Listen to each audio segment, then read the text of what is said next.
함께 보실 하나님 말씀은 신약성경 마태복음 17장 5절입니다.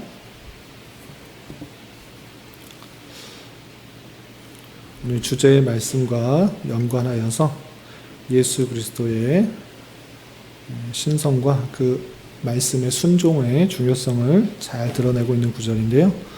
마태복음 17장 5절 한 구절만 읽고 기독교 강요 공부 계속하겠습니다. 마태복음 17장 5절 찾으셨나요? 네, 함께 봉독합니다.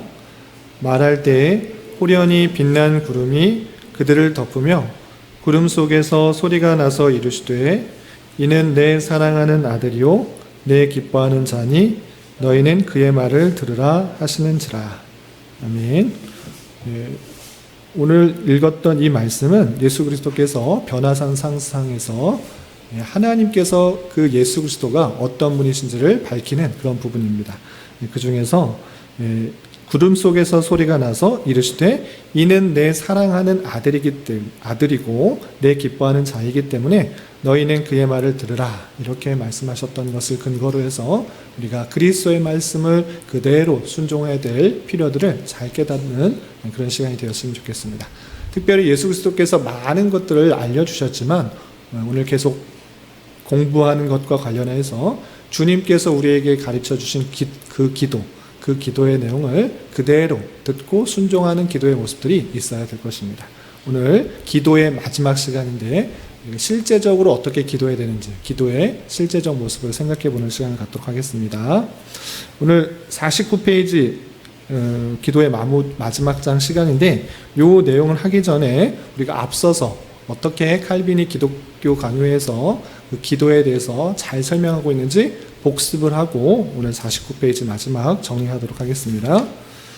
43페이지 보시면 일반적 의미의 기도부터 시작합니다. 칼빈은 기도에 대해서 설명하기를 일반적 의미의 기도에 대해서 설명한 이후에 주기도문 해설, 그리고 실제적 의미에 있어서 기도가 어떻게 되어야 되는지 세 부분으로 나눠서 설명하고 있습니다. 그럼 일반적 의미에 있어서 기도는 무엇인가 라고 할 때 우리의 절망과 결핍, 부족함, 한계를 아는 자로서 마땅히 생각해야 될 것은 기도다. 절대자에게 나아가는 것, 의뢰하는 것, 그것이 기도의 필요성, 마땅히 기도해야 될 이유다라는 것을 볼 수 있습니다.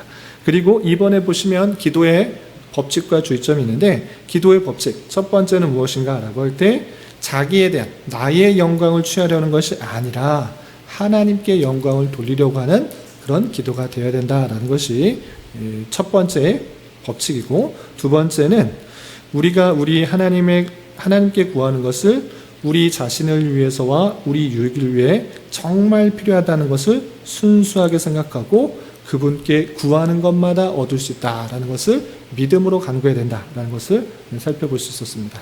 그래서 주님께서 우리에게 기도하라 명령하셨고 또 기도를 통하여서 그것을 응답해 주시겠다고 약속하셨기 때문에 명령과 약속에 근거해서 우리는 마땅히 하나님께 기도하는 것이 옳다라는 것들을 강조하고 있었습니다.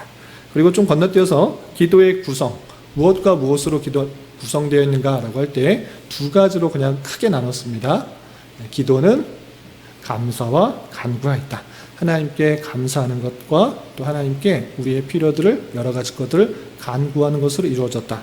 이렇게 표현하고 있고, 그리고 기도는 일반적으로 개인이 하는 기도도 있고 공적인 자리에서 함께하는 공적 기도가 있는데 공적 기도에 있어서는 마땅히 다른 사람들이 알아들을 수 있는 언어로 해야 되는 것이 마땅하고, 또 개인 기도에서는 말이 필요하지 않을 수도 있다. 꼭 큰 소리로 해야 되는 것만은 아니다라는 것들을 강조하고 있었던 것을 볼 수 있습니다.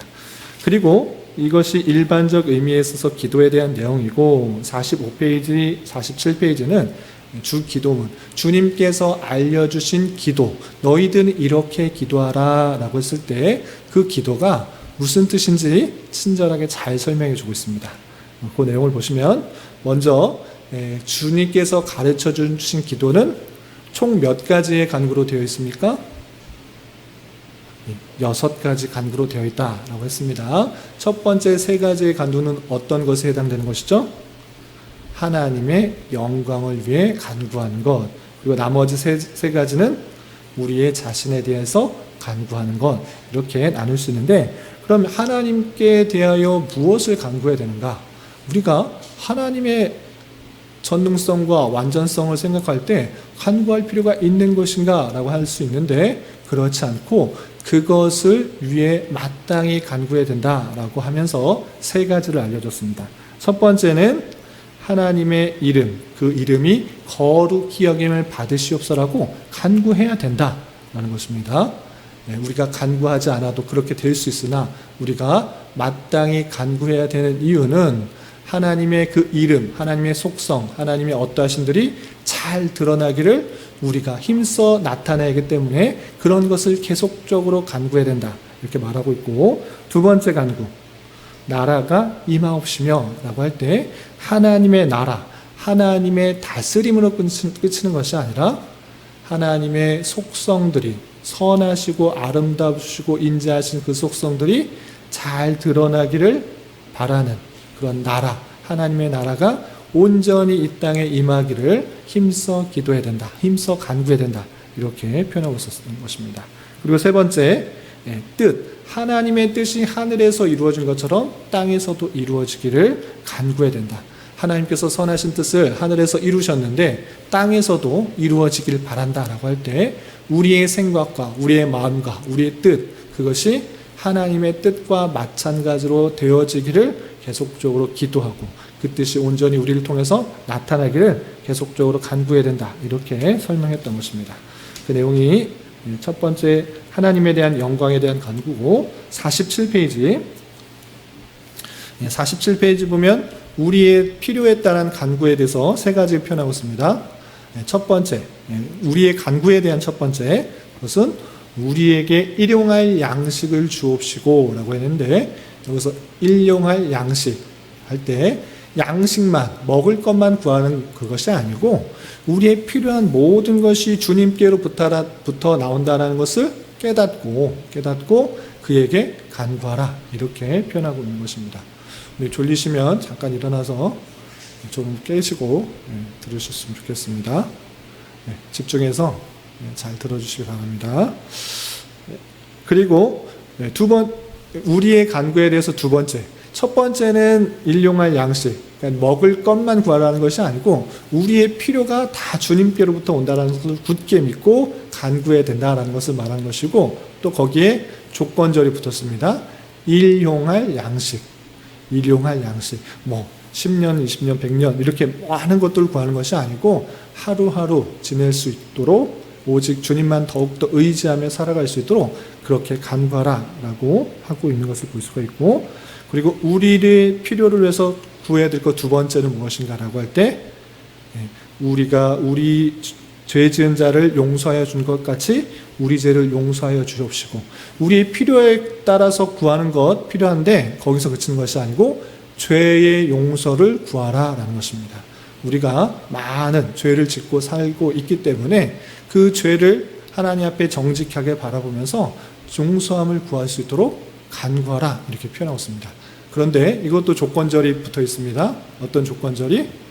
우리가 우리에게 죄 지은 자를 사해 준 것 같이.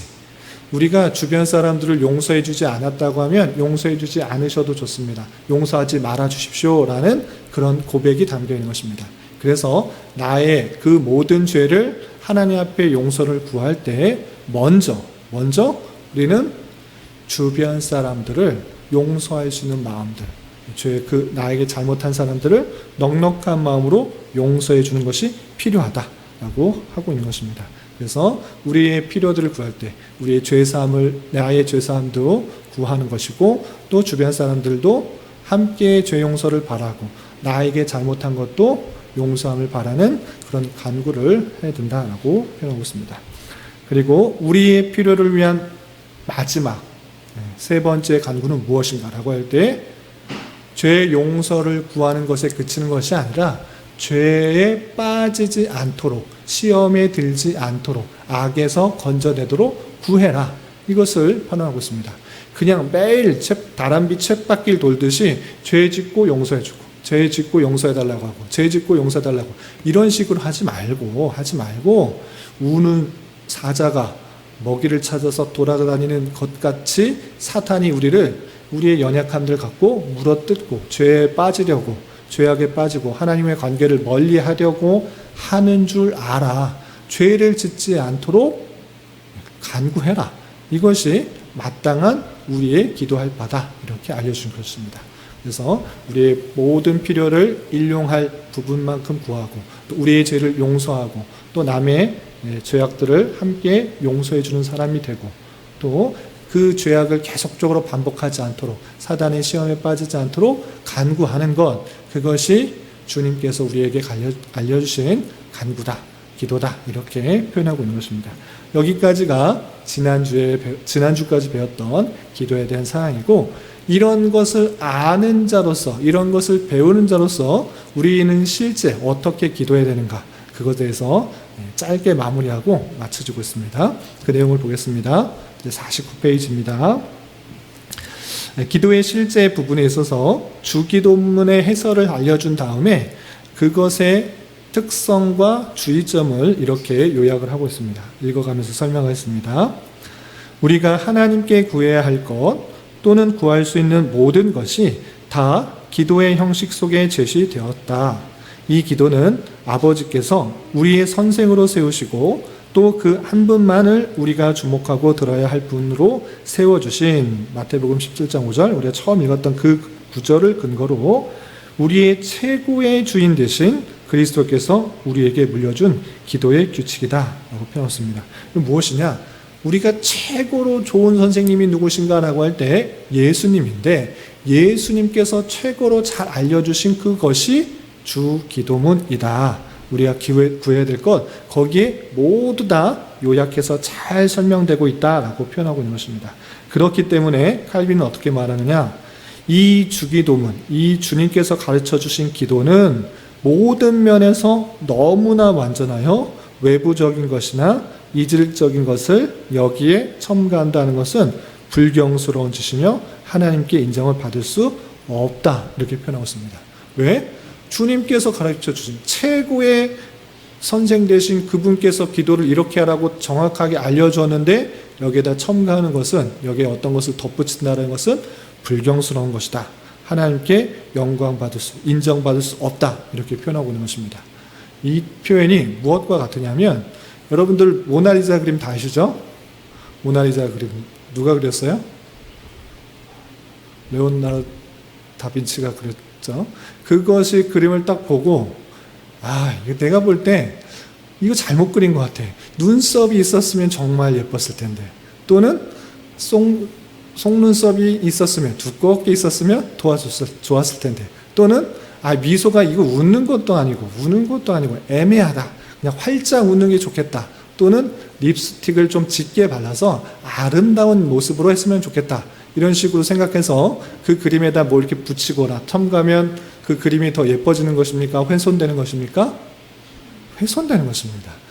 나름대로의 생각을 가지고, 저는 다 이해할 수는 없지만 그 작가가 최고의 것으로 아름답게 해놓고 많은 그런 그림의 전문가들이 아름답다, 이 자체가 너무 아름답다, 이렇게 평가하는 것입니다.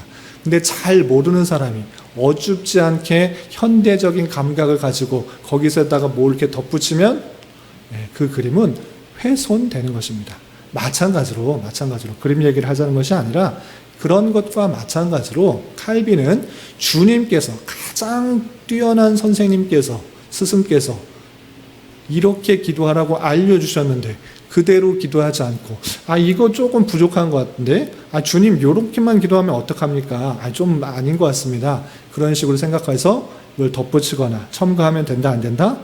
안 된다. 불경스러운 짓이며 하나님께 인정을 받을 수 없다, 이렇게 표현하고 있습니다. 여기는 짧게 요약했지만 원래 그 기독교 강의 초판에서는 더 많은 이야기를 하고 있습니다. 어떤 얘기를 하고 있는지 추가적으로 설명드리겠습니다.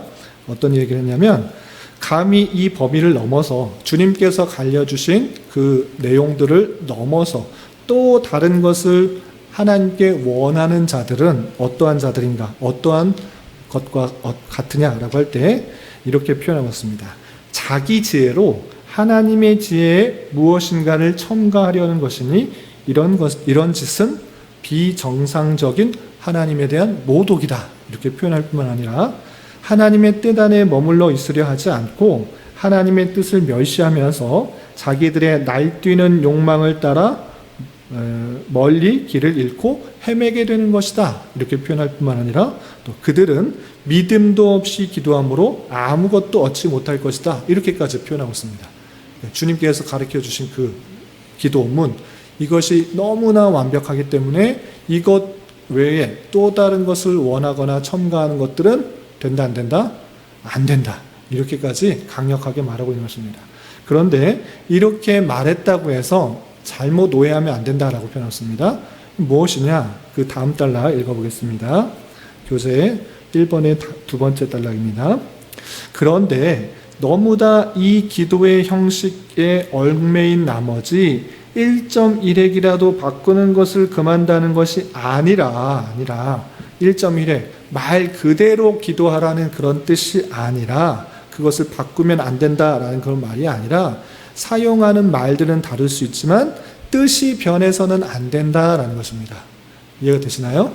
우리가 기도할 때 항상 주님께서 가르쳐 주신 기도를 그냥 달달달 외워서 그대로 읊으라라는 이야기가 아니라 거기서 간구하고 있는 뜻, 그 내용이 변해서는 된다 안 된다?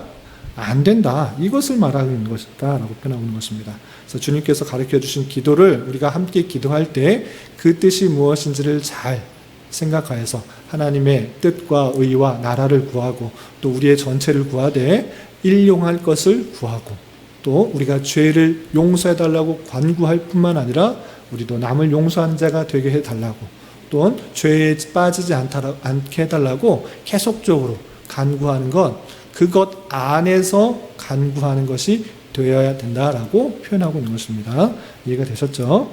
그래서 이 기도는 하나님의 지혜가 무엇을 뜻하셨는지 가르치고 또 필요한 그것을 뜻하셨음을 보여주는 바로 그 지혜의 가르침이라는 사실을 기억하면서 주님께서 가르쳐 주신 기도의 의미를 잘 생각하면서 그 형식과 그 내용과 그 뜻을 잘 알고 그것 안에서 간구해야 되지. 그것 외에 다른 것들을 간구하는 것, 이것이 좀 부족하니까 이런 것을 더 첨가해서 간구하면 좋지 않을까?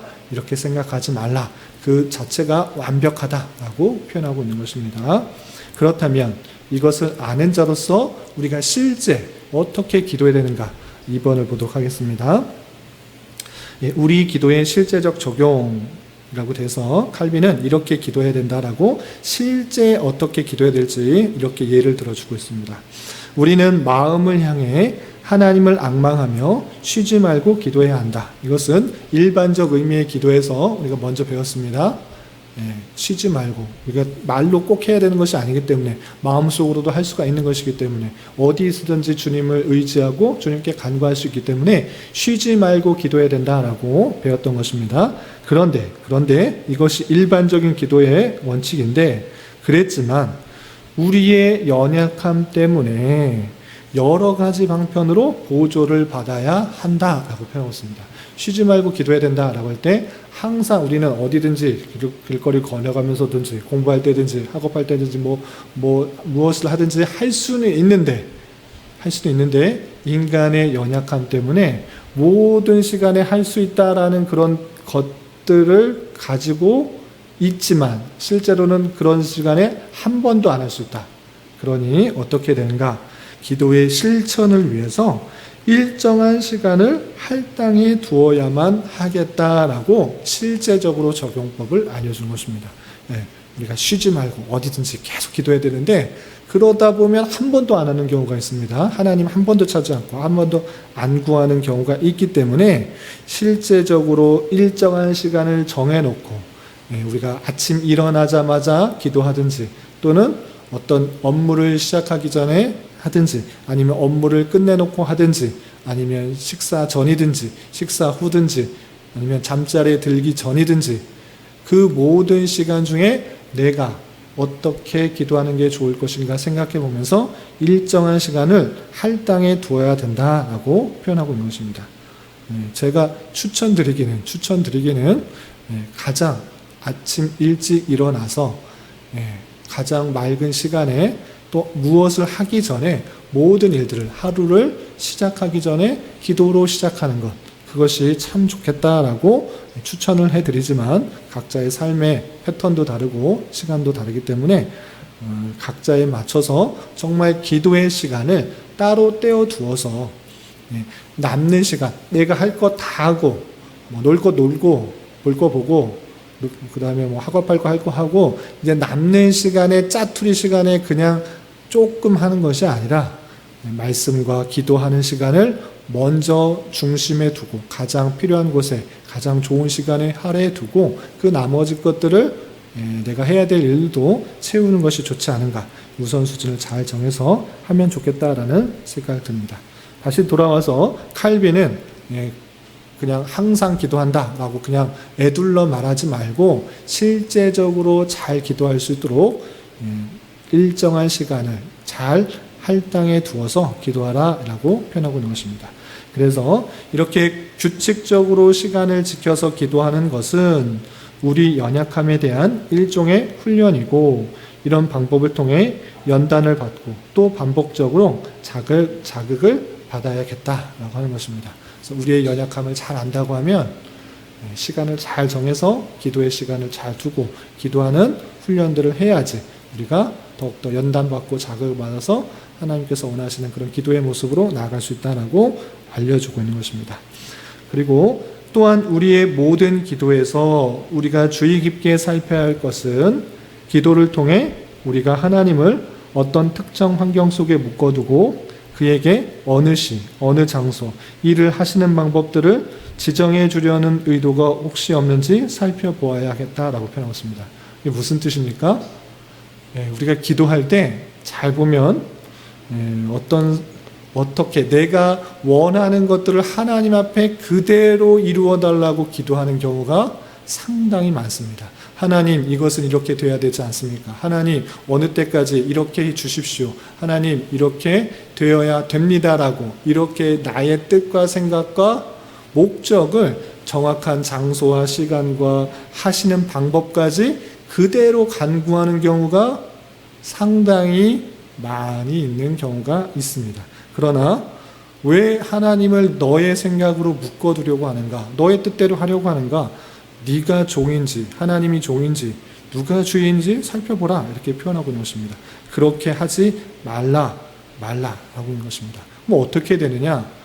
우리의 기도는 모든 것을 그분이 하시고자 하는 대로 그의 방법과 시간과 그의 장소에서 그가 선히 여기신 대로 결정하시도록 맡겨드려야 한다라고 표현하고 있습니다. 이해가 되시죠? 내 생각, 내 뜻, 내가 원하는 것 물론 있을 수 있습니다. 하나님, 어느 때까지 어떤 일이 일어나게 해주십시오. 이거 이렇게 돼야 됩니다. 이렇게 될 줄 믿습니다. 하나님 이루어 주십시오 라고 간구할 때가 많이 있는데, 그거 아니다. 왜 너의 생각을 그렇게 이루어 달라고 애쓰냐? 뜻하고 있느냐? 하나님의 지혜와 하나님의 능력, 너의 지혜, 너의 능력, 어떤 게 더 좋겠느냐? 어떤 게 선하고 어떤 게 더 완벽하겠느냐? 그럴 때 우리의 기도가 바뀌어야 되는 것입니다. 내가 원하는 시간과 장소와 방법대로 이루어 달라고 간구하는 것이 아니라 어떻게? 하나님께서 하시고자 하는 대로 그의 시간, 그의 방법, 그의 장소에서 그의 선하신 뜻대로 이루어지기를 간구해야 된다. 이렇게 표현하고 있는 것입니다. 이해가 되시죠? 그렇게 해야 될 것이고, 그러므로 우리 스스로를 위해 어떤 기도를 짜내기 전에 먼저 어떻게 된다? 그의 뜻이 이루어지기를 기도해야겠다라고 표현하고 있는 것입니다. 우리의 생각과 지혜 훨씬 더 뛰어나고 모든 것을 아시는 그분이 원하시는 것이 있는 것입니다. 내 원함을 이루어 달라고 탄원하고 금식하면서 밤새우면서 그렇게 기도하기 전에 하나님의 선하신 뜻이 하나님의 방법대로 하나님의 시간에 이루어지기를 기도하는 것, 간구하는 것, 그것이 우리의 기도가 되어야 된다라고 표현하고 있는 것입니다. 그렇기 때문에 여러 번 강조하지만 내 기도가 하나님의 보좌를 움직이는 것이 아니라 그것은 세상적인 기도고 세상적인 욕심에 따른 이 땅의 종교, 여느 종교가 하는 기도의 방식이고 우리의 기도는 어떻게 되는가? 기도를 통해서 하나님의 뜻이 나의 생각을 바꾸고 나의 마음을 바꾸고 하나님의 뜻이 이루어지는 것을 보게 해달라. 하나님의 역사를 내 생각이 아니라 하나님의 선하신 뜻과 역사가 이루어난 것을 보게 해달라고 그렇게 기도하는 것이 되어야 되는 것입니다. 하나님이 변하는 것이 아니라 내 생각과 내 마음과 내 계획이 하나님의 뜻에 맞춰지는 것이 기독교의 기도다. 이렇게 생각할 수 있어야 될 것입니다. 그렇기 때문에 우리는 기도에 대해서 어떻게 자세를 가져야 되는가 마지막 단락에 이렇게 표현하고 있습니다. 3번 보시면 우리가 이런 순종의 마음으로 하나님의 섭리 법칙이 자신을 다스리도록 한다면 내 뜻과 내 원함이 하나님을 바꾸는 것이 아니라 하나님의 섭리와 하나님의 뜻이 나를 바꾸기를 계속적으로 기도한다면 그 즉시 우리는 어떻게 되는가? 참고 기도하는 법과 자신의 욕망을 자제한 채 꾸준히 주님의 법을 배우게 될 것이다. 이렇게 표현하고 있습니다. 참고 기도하는 법을 배우는 것입니다. 기도를 했더니 하나님의 뜻이 바뀌었다. 이렇게 하는 것이 아니라 기도를 했더니 내 생각이 하나님의 뜻과 같아졌다. 이렇게 계속적으로 인내를 가지면서 기도할 수 있는 것이고 나의 욕망을 계속적으로 자제한 채 하나님의 뜻을 계속적으로 배우고 또 익히고 깨닫게 되는 것을 보게 되는 것입니다. 그리고 또한 비록 모든 일이 우리에게서 실패하더라도 하나님은 우리를 버리지 않으신다는 사실들을 기억해야만 한다라고 표현하고 있습니다. 내가 원하는 것 열심히 되지 않는다고 할지라도 낭망하고 좌절하는 것이 아니라 실제적으로 내가 했던 일들이 다 실패로 돌아갈지라도 그렇다고 해서 낭망하고 좌절하지 마라. 하나님께서 우리를 버리시지 않으신다고 했지 않느냐? 이것을 기억해야 된다라고 표현하고 있는 것입니다. 하나님께서는 자기 백성의 기대와 인내를 저버릴 수 없는 분이시고 그분만이 우리의 모든 것을 대신할 것임을 잘 깨닫는 자로서 당장의 실패 같은 일들이 있을지라도 좌절되는 일이 있을지라도 하나님의 신실하심을 잘 붙들어서 우리는 다시 한번 하나님께 나아갈 수 있다는 것을 밝혀주고 있는 것입니다. 그리고 그럼에도 불구하고 신자들은 인내심으로 지탱을 받아야 할 필요가 있는데 이는 그들이 인내에 의지하고 하지 않고서는 오래 서 있지 못할 것이기 때문이다. 무슨 말이냐면 우리가 더욱더 하나님을 붙들고 인내하고 또 나아가야 되는데 왜냐하면 그분을 붙잡지 않고 그분을 더욱더 의지하지 않으면 살아갈 수가 없고 서 있을 수가 없기 때문이다 라고 밝히고 있는 것입니다. 왜냐하면 하나님께서 그 백성을 어떻게 훈련시키기 때문인가 라고 밝히고 있는데 다음과 같이 말하고 있습니다. 보시면 하나님께서는 자기 백성을 결코 가벼운 시험으로 연단하지 않으시며 또 그들을 부드럽게 훈련하시지도 않고 때로는 그들을 극한 상황까지 몰고 가심으로써 그들이 하나님의 달콤한 은혜를 맛보기 전에 오랫동안 진창에 빠져 있도록 허락하시기도 한다는 사실을 잘 알아야 하겠다라고 표현했습니다. 하나님께서 그 백성을 그냥 편한 길로 그냥 쭉 가시게 하시지 않는다는 것입니다. 우리가 어떻게 연단됩니까? 그것은 고난이 있어서 그것을 인내함으로 연단되는 것입니다. 여러분들 그 보디빌딩 선수들 아시죠? 몸이 울락하잖아요. 그냥 그 그 운동기구 있는 곳에 가기만 하면 그냥 몸이 울락불락해집니까? 근육이 생깁니까? 아니죠. 그렇게 생기게 하기 위해서는 다양한 기구를 가지고 열심히 운동해야지 그렇게 생기는 것입니다. 그런데 그 보디빌딩 선수들이 아우 힘들다. 나 이거 안 할래. 이렇게 하면 그것이 생기겠습니까? 안 생기겠습니까? 그렇게 생기지 않는 것입니다. 마찬가지로 하나님께서 그 백성들을 하나님께서 원하시는 모습으로 훈련시키고 연단시키시고 나아가게 할 때 어떤 방법을 쓰시는가? 가벼운 시험이 아니라 어려운 시험으로 연단하신다. 부드럽게 훈련하시는 것이 아니라 강하게 훈련시키신다. 진흙탕 같은 그곳에 빠져서 하나님께서 그곳에서 일어나게 하셔서 그 백성을 오직 하나님만 바라보게 하고 어떤 고난과 어떤 어려움이 있어도 능히 이겨나갈 수 있는 그런 사람으로 세우신다. 그것이 하나님께서 하시는 방법이니 우리는 더욱더 우리가 하나님을 의지하고 하나님께 기도하고 하나님께 나아감으로 그 모든 것들을 잘 이겨나갈 수 있어야 된다라고 표현하고 있습니다. 그렇기 때문에 그 기도의 중요성에 대해서 더 밝혀주고 있는 것입니다. 여기까지가 칼빈이 기독교 강요에 있어서 기도에 대해서 아는 자로서 우리의 삶이, 우리의 기도가 어떻게 되어야 되는지 마무리를 하고 있는데 여기까지 살펴보고 실제 뒤쪽에 나눔과 질문을 통해서 이해를 위한 질문을 통해서 서로 배운 내용들을 확인하고 또 적용하는 시간을 갖도록 하겠습니다. 기도하겠습니다. 하나님 아버지 감사합니다. 오늘 기독교 강요의 마지막 기도의 실제적 적용에 대해서 살펴보면서 우리가 어떻게 기도해야 될지 살펴보았습니다. 하나님께서 가르쳐 주신 좋은 기도의 모범을 따라 우리가 하나님의 뜻을 더욱더 위해서 기도하게 하시고 그 형식을 본받아서 우리가 기도를 통해서 여러 가지 어려움과 힘듦을 잘 이겨나갈 수 있도록 인도하여 주시고 또한 하나님께서 원하신 뜻을 잘 깨닫고 분별하고 이해하고 주님의 뜻과 같아지는 그런 방편으로서 기도가 잘 이용될 수 있도록 인도하여 주시옵소서. 이제 소그룹으로 몸에서 나눔할 때도 함께하여 주실 줄 믿으며 모든 말씀 예수님의 이름으로 감사히 기도드리옵나이다. 아멘.